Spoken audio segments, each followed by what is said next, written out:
아직 초복도 안 됐는데 날씨가 너무너무 덥습니다.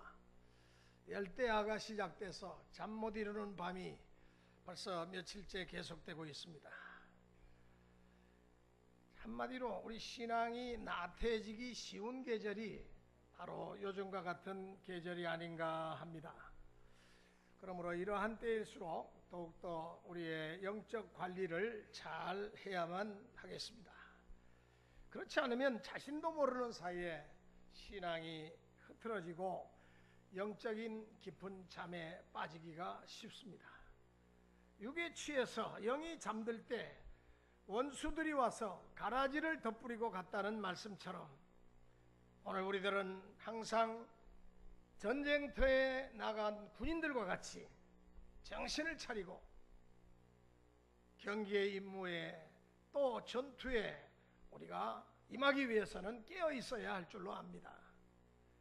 그래서 오늘 읽은 본문에서 베드로 사도는 우리 성도의 신앙적 자세에 대해서 몇 가지로 이렇게 권고합니다. 첫째로 정신을 차리고 근신하며 깨어서 기도해야 된다는 말씀을 하고 있습니다. 우리 본문 7절 말씀해 보니까 만물의 마지막이 가까웠으니 그러므로 너희는 정신을 차리고 근신하여 기도하라 그랬습니다.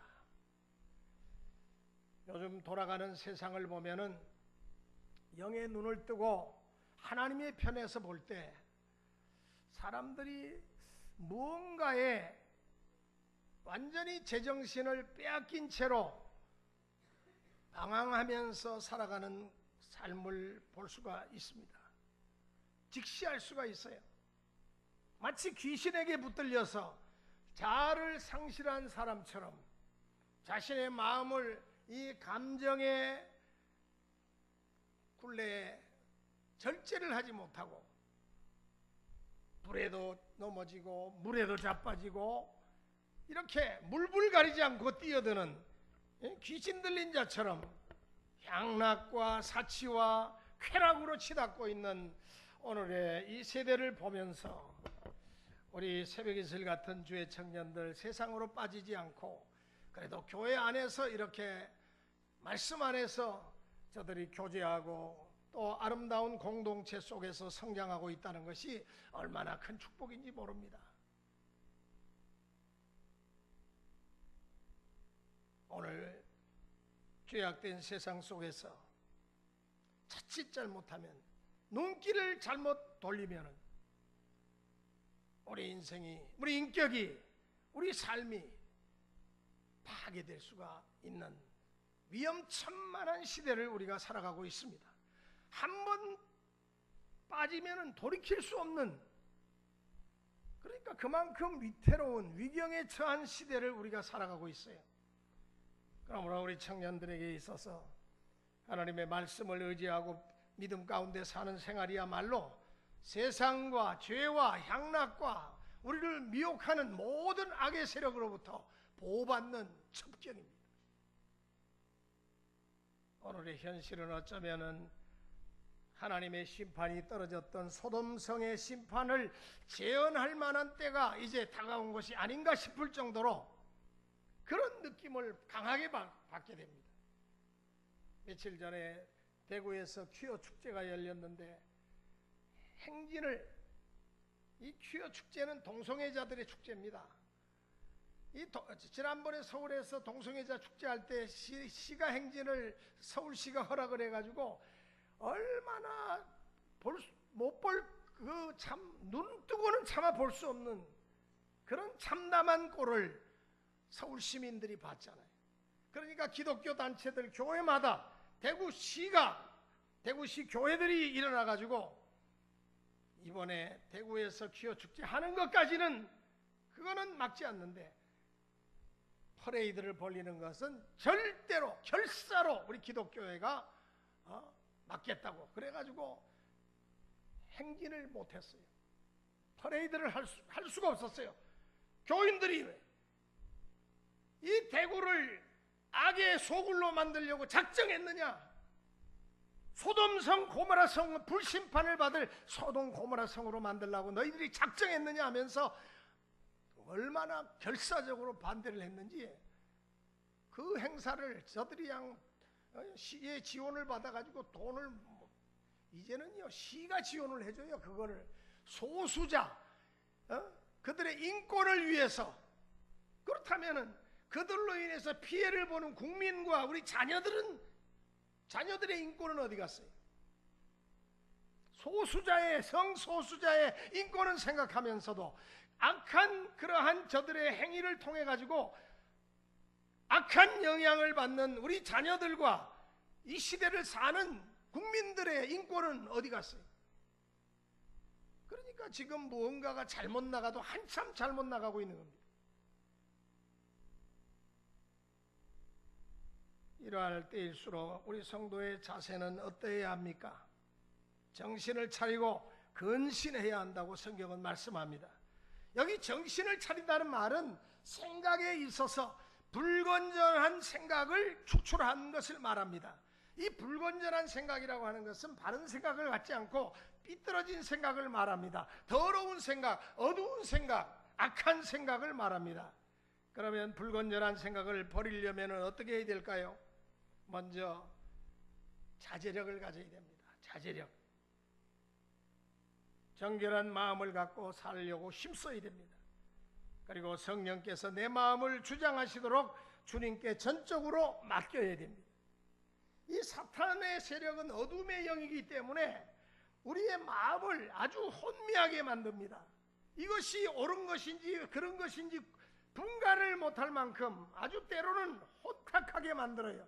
바른 정신을 갖지 못하게 만듭니다. 불건전한 생각을 계속적으로 주입을 해줍니다. 위에서부터 내려오는 빛을 차단합니다. 거짓의 영이 저들을 사로잡기 때문에 이 거짓인지 무엇이 진실인지도 모르게 만들어요. 여러분, 공산주의를 실천화했던 행동화했던 레닌이란 자가 이런 말을 했습니다. 거짓말로 반대자들을 설득하라. 거짓말도 처음에는 안 먹혀들어도 100번만 거짓말을 하면은 그 말하는 자신도 그것이 진실이 된다. 유명한 레닌의 말입니다. 그러니까 이 악의 영, 공산주의의 영은 한마디로 말해서 거짓의 영들이 거짓을 하지 말아야, 거짓말을 하지 말라고 가르쳐야지.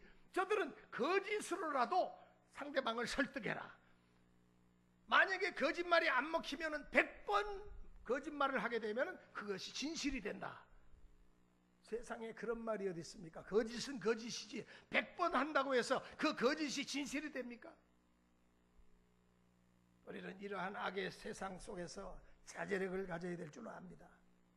고린도후서 4장 4절에 보면은 이 세상의 신이 믿지 아니하는 자들의 마음을 혼미케 하여 그리스도의 영광의 복음의 광채가 비추지 못하게 함이니라고 말씀했습니다. 그러므로 신령하게 살기를 사모하는 우리는 성령의 빛 가운데 살기를 위해서 기도해야 됩니다. 주여, 성령의 밝은 빛 가운데 살아갈 수 있게 해달라고. 대개 신앙생활이 침체되거나 영적으로 잠이 들어 있을 때는 마귀가 가라지와 같은 근심 걱정, 염려와 문제와 또 신앙의 혼미한 생각들을 자꾸 그 마음속에 불어넣어 줍니다. 자꾸 만들어요. 그래서 분별력을 상실하게 만들 때가 참 많습니다. 그러므로 정신을 똑바로 차리고 자제력을 가지고 살아가야 할 것을 권면하고 있는 것입니다. 그러기 위해서는 근신하고 기도해야 되겠죠. 불건전한 생각을 버리려면은 근신하면서 우리가 특별히 기도해야 됩니다.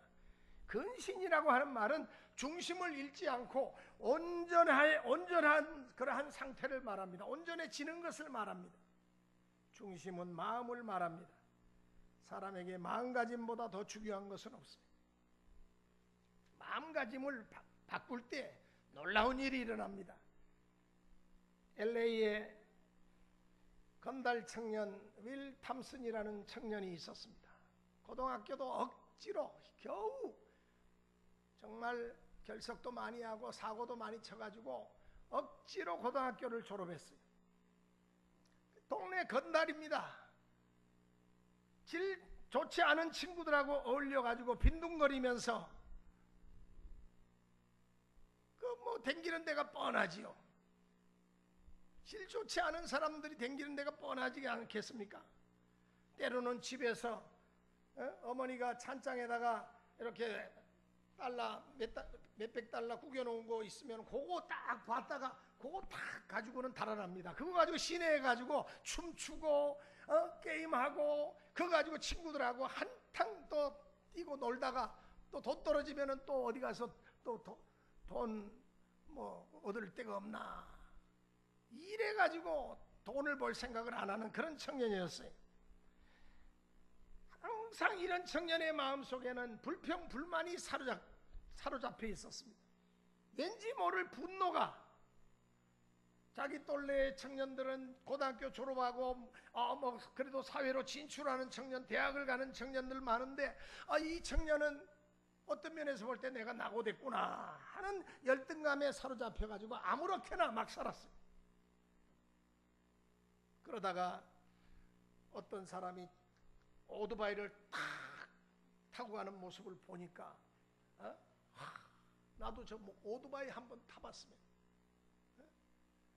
여자친구가 있는데 돈이 없으니까 여자친구하고 만나도 재미가 없으니까 그래 저 오토바이가 있으면은 내가 우리 여자친구하고 놀러 다니면 참 좋겠다 그러면서 미리 그 오토바이를 어떻게 하면 살까, 그렇다면 내가 할 수 없이 일할 수밖에 없지 그러면서 패밀리 레스토랑에 갔습니다.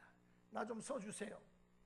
그래, 레스토랑에서 일해본 경력 있냐? 일해본 경력은 뭐 놀고 나쁜 친구들하고 어울려서 못된 짓이나 하던 친구인데 뭐가 무슨 할 경험이 어디 있어요? 경험이 없습니다. 그래 생긴 외모는 그래도 번듯하게 생겨서 가지고 그래 그렇다면은 너 웨이터 보조를 해라. 좀 자존심이 상했습니다. 웨이터도 아니고 웨이터 보조. 막상 웨이터 하려니까 뭐 아무것도 모르는데 웨이터도 아무나 시켜줍니까?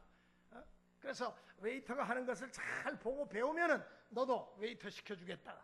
그래가지고 그래 내 목적은 오토바이 하나 사는 게 목적이니까 그러면서 이 친구가 이제 오토바이 사기 위해서는 어떤 힘든 일도 내가 한번 그래도 견뎌내야지 그러면서 알바를 시작했습니다. 그런데 어느 날 그 레스토랑에 그 종업원하고 그 손님하고 실랑이가 벌어졌어요. 그러니까 그 손님 입장에서는 서비스가 이게 안 좋다는 거예요. 불평 불만을 들어놓으니까 그 또 종업원 웨이터가 내가 할 거 다 해줬는데 뭘 더 요구하냐면서 아주 뭐 언성이 높아지면서 싸움이 된 거예요. 그러니까 레스토랑에서 손님하고 싸움을 하면 결국 누가 손해입니까? 결국은 레스토랑이 손해입니다. 그러니까 결과적으로 그 레스토랑 지배인이 와가지고 상황을 보면서 오늘 그러면 식사는 무료로 제공해 드리겠습니다. 이렇게 소란을 피우게 해드리고 친절하게 대접을 못 해드려서 죄송하다면서 그래서 손님을 결국은 그렇게 해서 보내드렸어요. 그러면서 지배인이 그 웨이터들 꽤 큰 패밀리 레스토랑이니까 지배인이 그 일하는 모든 웨이터하고 보조들을 다 불렀어요. 한 10명 이상이 모여가지고 지배인의 아주 꾸지람을 듣습니다. 그러면서 이 지배인이 1시간 이상을 그 웨이터와 그 웨이트리스와 또 거기 보조들에게 이렇게 말합니다. 너희들 고객에게 감사하는 마음을 가져야지 고객을 귀찮게 생각하고 힘들다고 고객에게 짜증을 부리고 그래서는 안 된다. 진심으로 감사하는 마음을 갖고 이 일을 하려면 하고 말려면 그만둬라. 고객이 우리에게 월급을 주는 사람들이야. 그것만으로도 감사의 이유가 되지 않냐. 고객이 있기 때문에 우리가 즐거워하면서 이 일을 한 보람이 있는 거야. 고객이 진심으로 감사하면 감사할수록 너희들의 미래가 밝아져. 그러면서 아주 훈계를 아주 장황하게 1시간 이상을 합니다. 그러니까 거기 그 듣는 그 웨이터들 중에는 아주 하품을 또 하니까 혼쭐이 나면서 그렇게 이제 그런데 이 윌이 자기는 오토바이 하나 사면 되는데 그 지배인의 말을 가만히 들어보니까 하나도 그런 말이 없는 거예요. 이 마음가짐이 바뀌기 시작한 겁니다. 그래, 저렇게 해보면은 장사는 잘 되겠네. 그래, 그럼 나도 그렇게 한번 해보자. 오히려 이 친구는 그 지배인의 말을 고깝게 들지 않고, 그래, 그 말이 맞는 것 같아. 묘하게 끌어당기는 힘이 있는, 마력이 있는 그 지배인의 말에 마음을 고쳐먹은 거예요. 그래가지고 그 깊은 인상을 준 지배인의 말을 세 가지 그것을 마음에 새긴 거예요. 진심으로 고객에게 감사해라. 그리고 고객이 우리에게 월급을 준다고 생각하고 그것만으로도 감사에 충분한 이유가 된다. 그리고 고객이 있기 때문에 우리가 즐겁다는 사실을 잊지 마라.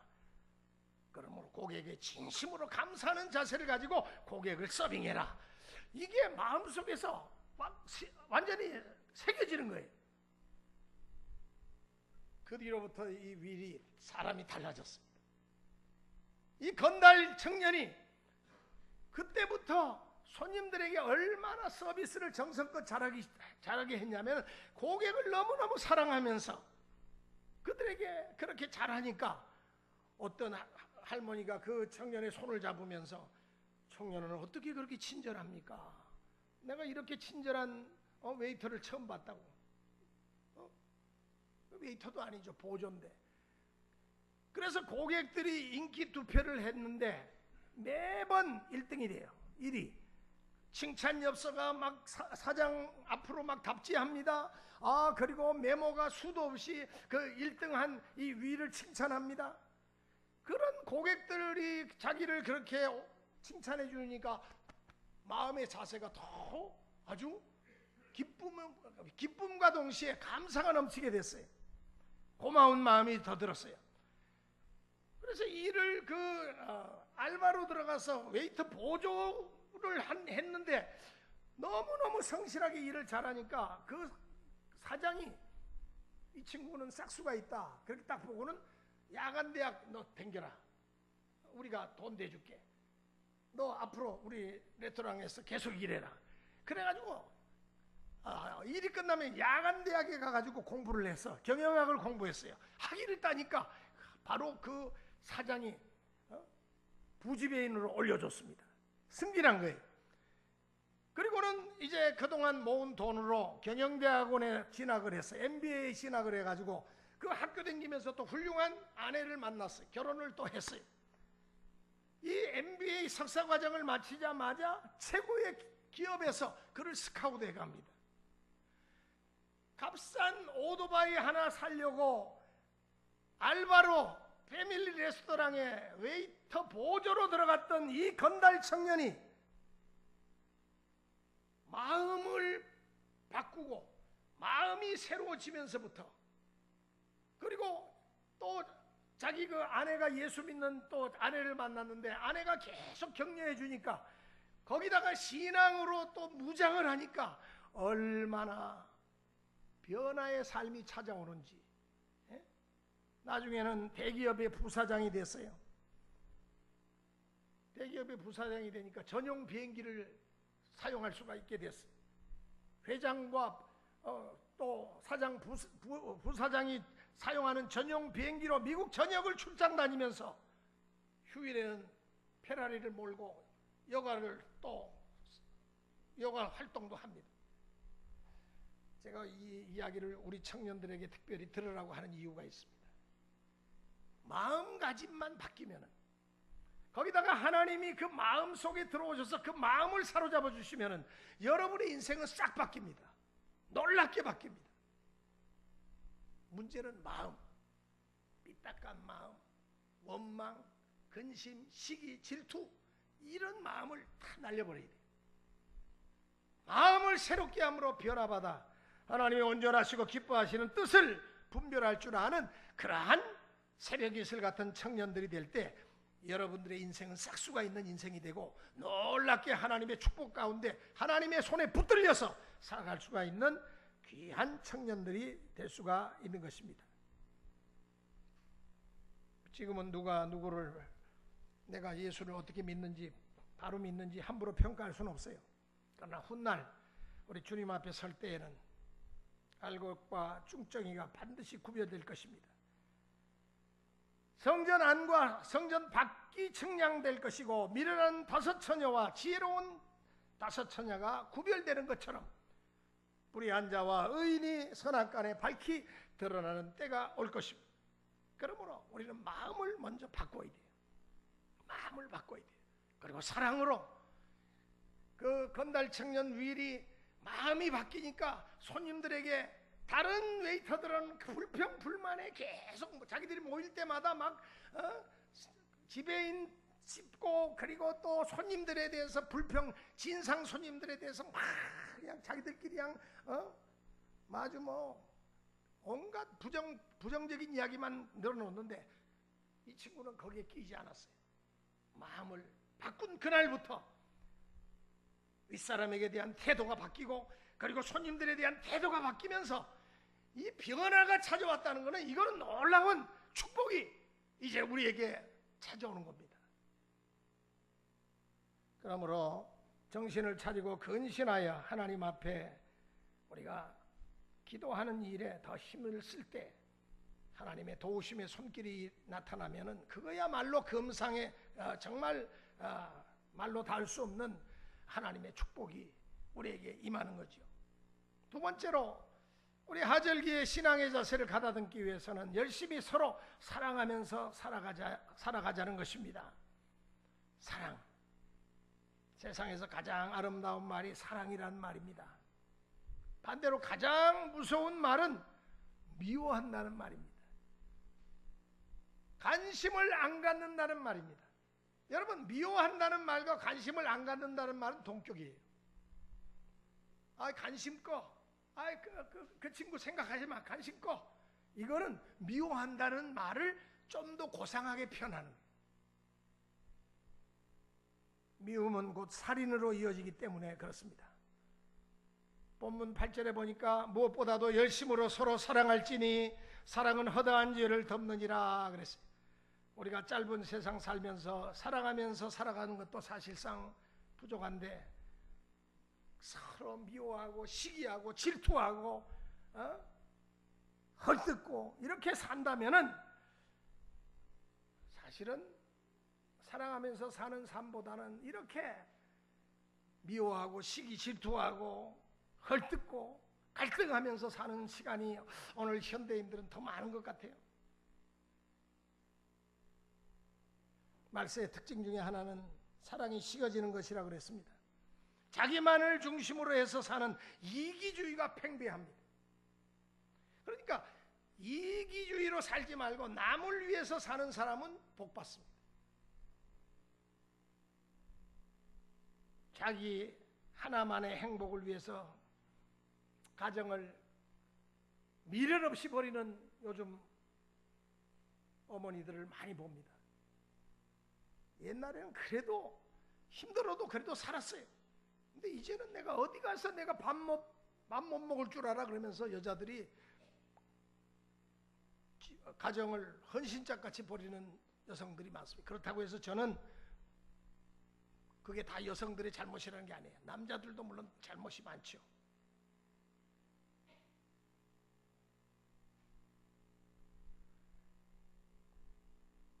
국가와 민족을 그렇게 헌신짝처럼 버리는 사람들도 많습니다.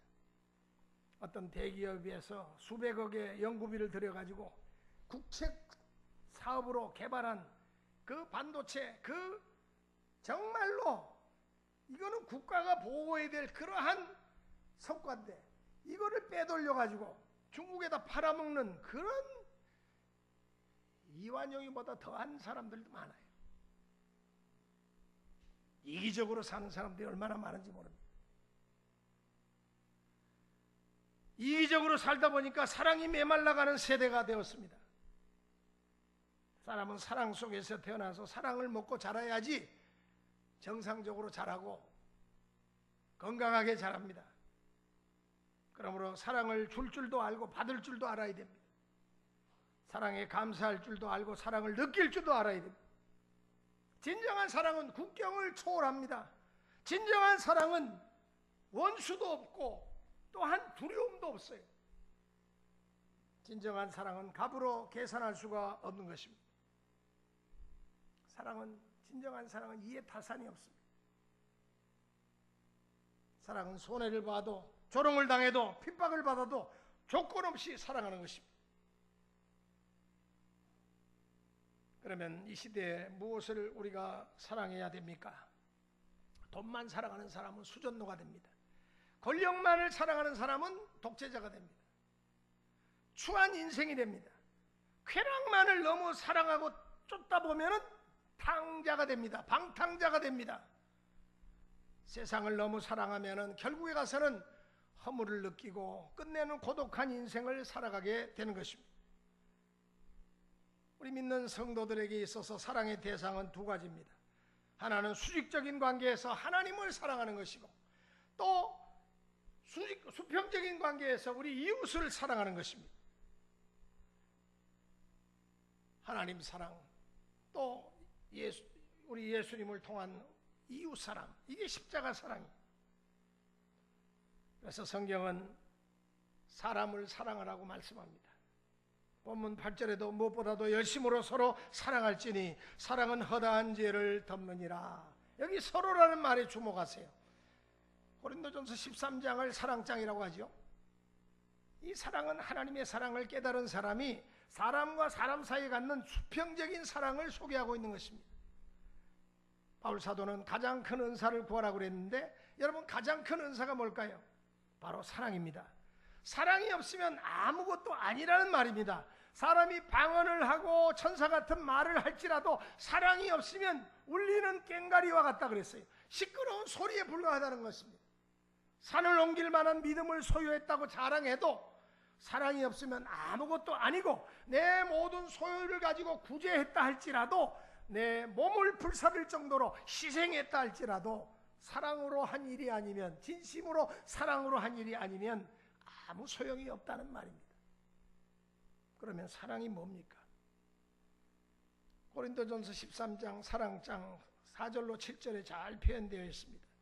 사랑은 오래 참고 사랑은 온유하며 투기하는 자가 되지 아니하며 사랑은 자랑하지 아니하며 교만하지 아니하며 무례히 행치 아니하며 자기의 유익을 굳이 아니하며 성내지 아니하며 악한 것을 생각지 아니하며 불의를 기뻐하지 아니하며 진리와 함께 기뻐하고 모든 것을 참으며 모든 것을 믿으며 모든 것을 바라며 모든 것을 견디느니라 그랬습니다. 예전에 오래전에 우리 교회 여성도 가운데 한 분이 계셨는데 이분은 남편이 얼마나 포악한지 남편에게 매를 맞고 얼굴이 퉁퉁 부어가지고 다리가 퉁퉁 부어가지고 교회로 도망을 몇 번이고 와서 제가 숨겨준 적이 있습니다. 그러니까 이 남자는 교회 나가는 부인을 때리면서 그 한다는 말이 내가 당신을 얼마나 사랑하는 줄 알아? 당신을 사랑하기 때문에 내가 당신을 보호하기 위해서 내가 그런 거야. 그러니까 내 말을 고깝게 들지 말고 내가 때로는 좀 거칠게 행동하더라도 나를 이해해 줘. 과연 그 말이 맞는 말입니까? 우리 인간은 생각이 있고 정신이 누구에게나 정신이 있는데 영혼이 있는데 근데 이 사람의 말은 맞지가 않아요. 참사랑은 자기의 유익을 구하지 않고 무례히 행하지 않는 것이라고 성경은 말합니다. 투기하지 아니하고 자기를 자랑하지 않는다고 그랬습니다. 그게 진짜 사랑인데 그 사람은 자기가 엉터리 사랑을 하면서 자기는 사랑한다고 아집과 고집과 독선에 사로잡힌 그 사랑은 사랑이 아닙니다. 베드로는 본문 8절에서 이렇게 소개합니다. 열심으로 서로 사랑할지니 사랑은 허다한 죄를 덮느니라. 여기 허다한 죄란 오만 가지 허물과 죄를 말합니다. 이러한 것들을 가리워줄 수 있는 유일한 힘이 바로 사랑입니다. 건달 청년이 고객을 사랑하는 마음이 생겨나니까 인생이 바뀌잖아요. 나 같은 건달도 다른 사람에게 환영을 받는다고 생각하니까 인생이 바뀌는 거예요. 감사하는 마음이 들어가니까 인생이 바뀌는 거예요. 사랑하는 여러분, 우리 서로 허물을 덮어주고 열심히 사랑하면서 살아가는 우리 성도들의 가정이 되시기를 바랍니다. 마지막으로 우리 하절기 우리 신앙을 점검해보면서 무엇보다도 내가 과연 청지기같이 봉사하면서 교회 생활을 하고 있는가, 신앙 생활을 하고 있는가, 이걸 한번 점검해 볼 필요가 있습니다. 그저 교회 오면은 주님 안녕하세요, 반갑습니다, 반가 그리고 예배 마치면 또 한 주일 뒤에 뵙겠습니다, 빠이, 이런 신앙은, 이것은 바람직한 신앙이 아닙니다. 본문 10절에 보니까 청지기같이라는 말이 나오고 서로 봉사하라는 말이 나오죠. 성경 우리에게 청지기 인생이라고, 우리는 청지기 인생이라고 알려주고 있습니다. 여러분, 청지기라고 하는 것은 스튜어드, 여러분 비행기 타면은 스튜어디스가 있죠. 이 스튜어디스하고 남자는 스튜어드라고 부릅니다. 여성은 스튜어디스. 청지기라는 말이에요. 여러분, 청지기라고 하는 것은 내가 소유권을 가지고 있는 사람들이 아니에요. 관리권을 가지고 살아가는 사람이 청지기입니다. 우리는 청지기입니다. 시간에 대한 청지기요, 소유에 대한 청지기요, 생명에 대한 청지기입니다. 우리는 절대 소유자가 아닙니다. 관리자일 뿐이에요. 누가복음 12장에 보면은 어리석은 부자가 나옵니다. 이 부자는 큰 풍년을 만나서 소출이 엄청나게 소출을 봤어요. 요즘으로 말하면 사업이 잘 돼가지고 큰 돈을 번 것을 말합니다. 그러니까 창고를 헐고 더 크게 짓고, 그리고 이제는 먹고 마시고 인생을 즐길 생각을 합니다. 그때 주님이 뭐라고 말씀하십니까? 어리석은 부자야, 오늘 밤에 내 영혼을 내가 도로 찾으리니 그러면 내 소유가 네 것이 되겠느냐? 어리석다는 말은 주인을 모르고 살았다는 이야기입니다. 여러분, 우리는 주인 앞에서는 책망 듣지 않도록 우리 청지기로서 충성스럽게 살아가야 할 의무가 있습니다. 그러므로 우리는 시간을 잘 써야 되겠습니다. 낭비해서는 안 됩니다. 물질도 잘 써야 되겠죠.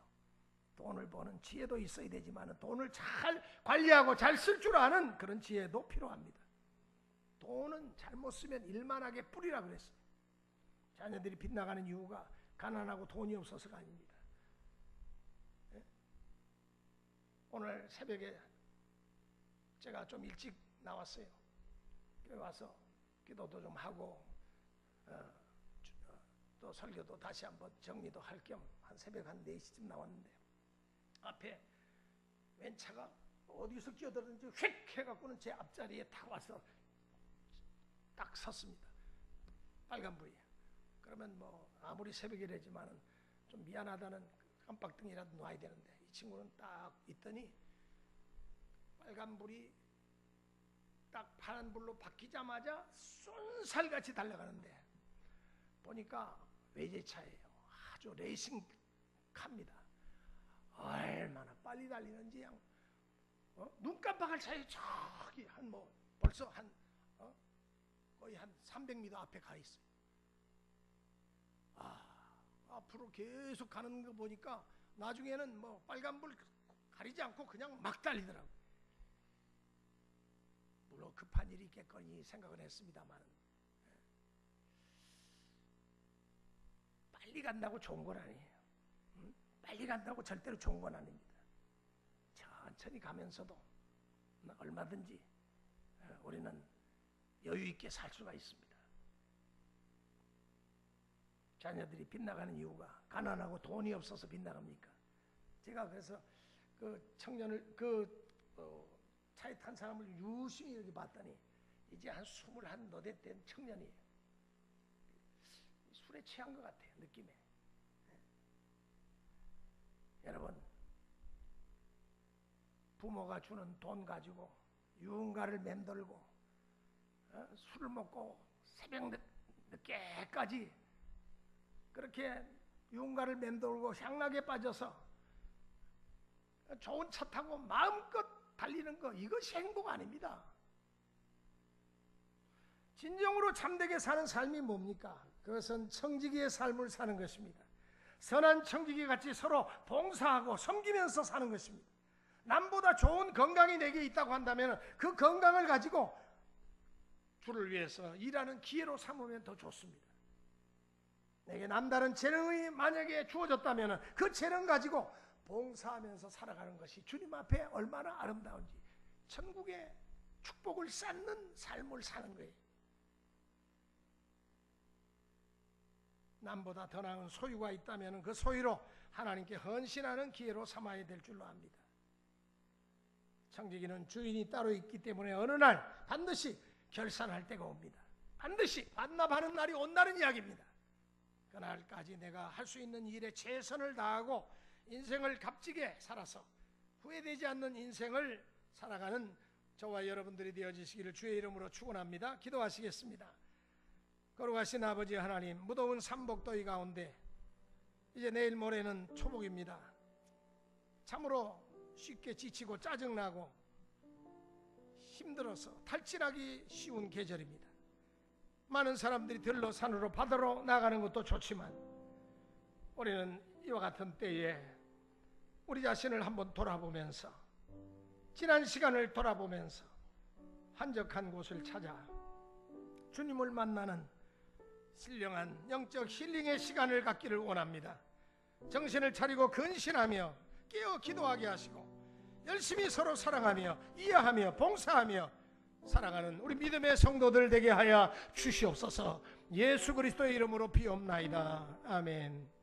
우리 다 자리에서 일어나셔서 우리 마지막 우리 595장 헌금송 부르시고 헌금 드리시면서 우리 기도하시겠습니다. 595장입니다.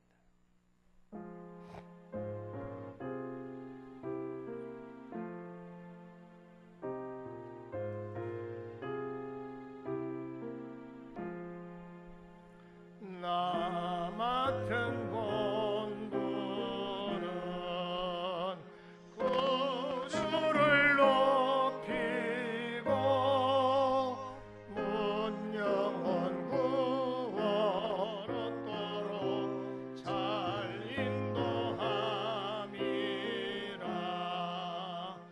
부르심 받들어 내 형제 섬기며